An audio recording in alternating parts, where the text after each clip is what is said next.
गद्दार निकला है तुर्की, मुसलमानों की फीट में छुरा घोंपा है।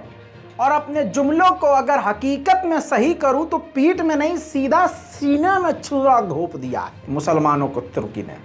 जी हां, पिछले साल तक रजब तैयब एर्दोगान यानी तुर्की इजराइल पर ऐसे हमलावर थे, मतलब जुमलों से ही पूरे इजराइल को हिलाकर रख दिए थे।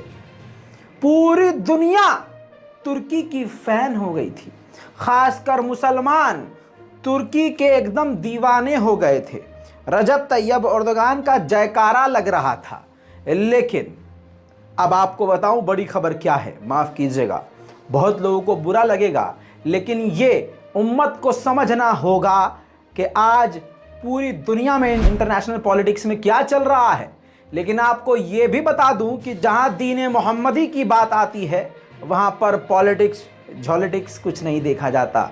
फिर तो सिर्फ अल्लाह की बात सबसे ऊपर रखी जाती है। और अल्लाह ने कुरान में कहा है, जो यहूदियों के साथ है वो उन्हीं जैसा है। आले यहूद कभी भी मुसलमानों के दोस्त नहीं हो सकते। ये सारी बातें आपने सुन ली। अब सुनिए मेन बात। बहुत सारे तुर्की के अंधभक्तों को पसंद नहीं आएगी ये बात, लेकिन हकीकत है। लेकिन इसी वजह से मैं आपसे कहता हूं कि किसी के भक्त बनो, फैन बनो, अंधभक्त मत बनो, ताकि आपको सच एक्सेप्ट करने में दिक्कत ना हो। रजब तैयब एर्दोगान की सरकार ने, तुर्की ने सबसे पहले ऐलान कर दिया फुल नॉर्मलाइजेशन का इजराइल के साथ। जी हां दोस्तों, नॉर्मलाइजेशन यानी सारे रिश्ते हम इजराइल के साथ ठीक कर रहे हैं, अपने सारे ताल्लुकात को ठीक कर रहे हैं। हम उनके साथ बिजनेस भी करेंगे, यहूदियों के साथ बिजनेस भी करेंगे। हम उनके देश को पूरी अथॉरिटी देंगे। जैसे हमारे सभी दोस्त हैं, वैसे आज से, अभी से ये इजराइल भी हमारा साथी है। इस तरह के खतरनाक और मुसलमानों के दिल को तार तार कर देने वाले इस ऐलान के, तुर्की के इस ऐलान के बाद इजराइल सामने आया।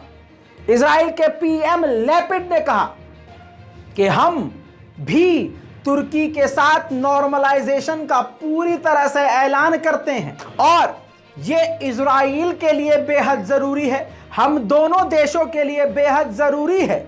और एरिया में, हमारे पूरे इलाके में शांति के लिए दोनों देशों के बीच नॉर्मलाइजेशन जरूरी है।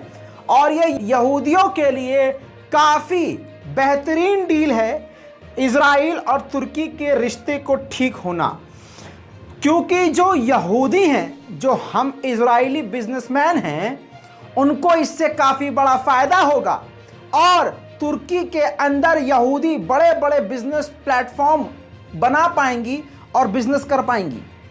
और इतना ही नहीं, लेपिड ने कहा कि बहुत जल्द एक दूसरे के देश में हम अपनी एम्बेसीज को खोलने वाले हैं और एक दूसरे के देश अपने एम्बेसडर को भेजने वाले हैं। मुझे पता है कि इस 3-4 मिनट की इसी रिपोर्ट में आपका दिल टूट गया होगा अगर आपको फिलिस्तीन से मोहब्बत होगी, लेकिन यही तुर्की का असली चेहरा है। अब बहुत सारे लोग आएंगे जो ये कहेंगे कि रज़ा भाई आपको इंटरनेशनल पॉलिटिक्स नहीं पता, ये महान रजब तैयब एर्दोगान का मास्टर स्ट्रोक है, उसके साथ दोस्ती करेंगे फिर उसको धोखा देंगे।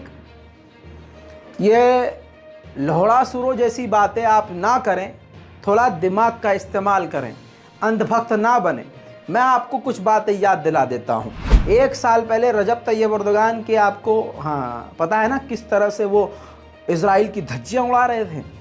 फिर इजराइल और अमेरिका ने ख़तरनाक स्ट्रेटजी अपनाई, जिसके बाद मार्केट में कुछ ऐसा हुआ कि रजब तैयब एर्दोगान घुटनों के बल बैठ गए, उनकी सरकार चरमरा गई। हुआ ये कि लीरा, वहाँ की जो करेंसी है तुर्की की, वो डाउन हो गई, बेरोजगारी बढ़ गई, लोग प्रदर्शन करने लगे। तुर्की के लोग तुरंत सड़कों पर आ गए और सरकार के खिलाफ। क्यों? उनकी करेंसी बेहद डाउन हो गई थी।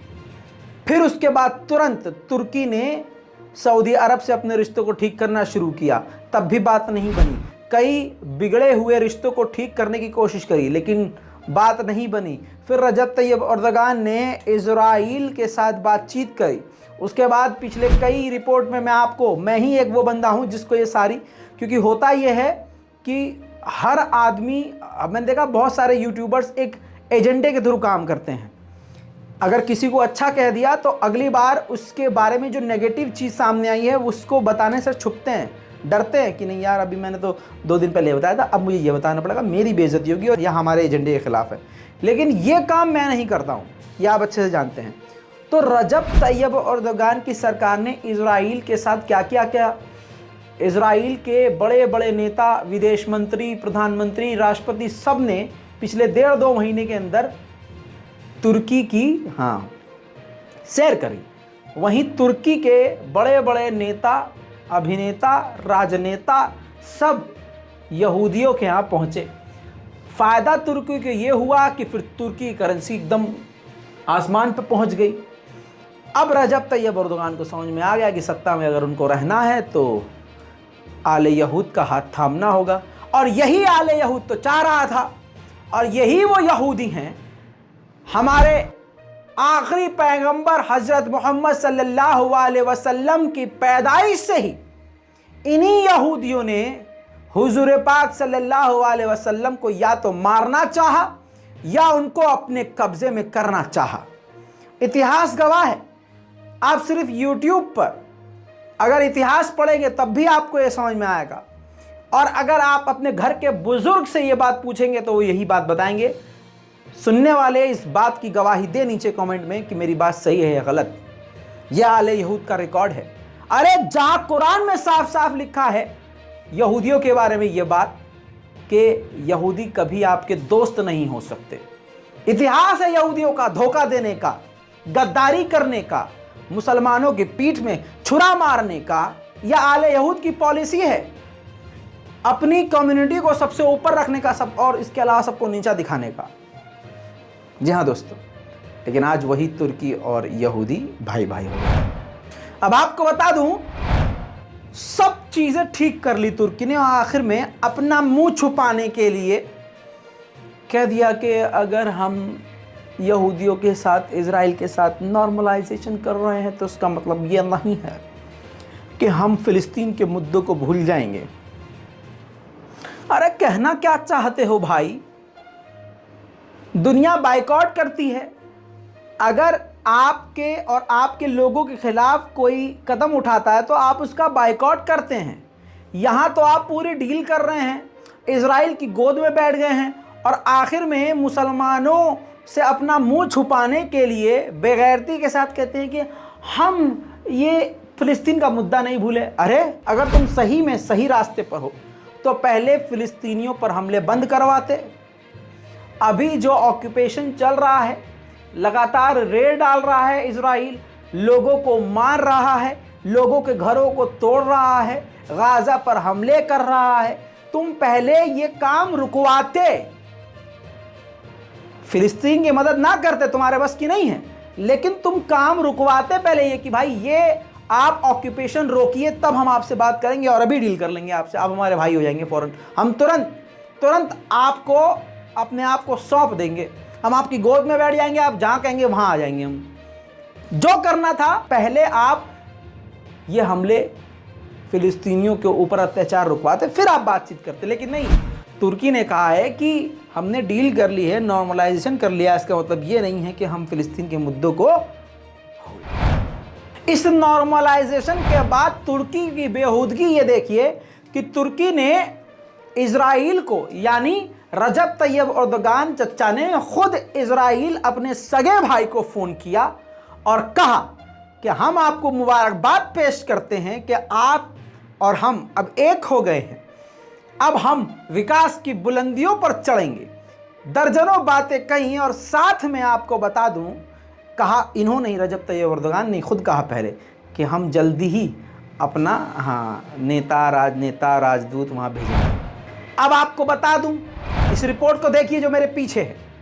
इजराइल ने माना है कि गाजा में जो 5 बच्चे बुरी तरह से मारे गए, कत्ल किए गए, वो हमारी गलती थी, लेकिन तुर्की खामोश है। अब तो अब तो इजराइल खुलकर कहेगा कि हाँ हमने मारा है, क्या करोगे, क्योंकि अरब उसकी तरफ हो गए हैं। सबसे ज़्यादा खिलाफ बोलने वाला तुर्की अब उसकी गोद में हो गया है। बचा कौन? मैं ईरान का सपोर्ट नहीं करता हूं, मैं आपको आईना दिखाता हूं मेरी जान। ये है ईरान।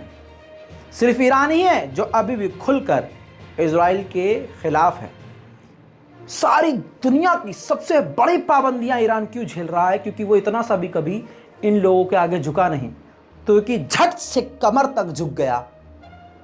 एक बार करेंसी को झटका लगा। और ईरान में अगर आप 12 केले लेने जाएंगे तो झोला भर के आपको तूमान वहां की करेंसी लेके जानी पड़ेगी। इतना महंगाई है वहां पर, क्योंकि पाबंदी इतनी लगी हुई है।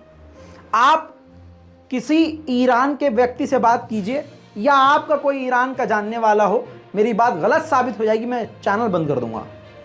ईरान की करेंसी भाई इतनी डाउन है कि वहां पर कैश नहीं चलता है, कार्ड चलता है। लोग कार्ड से पेमेंट करते हैं। एक एक आदमी के पास 3-3 4-4 डेबिट कार्ड होता है।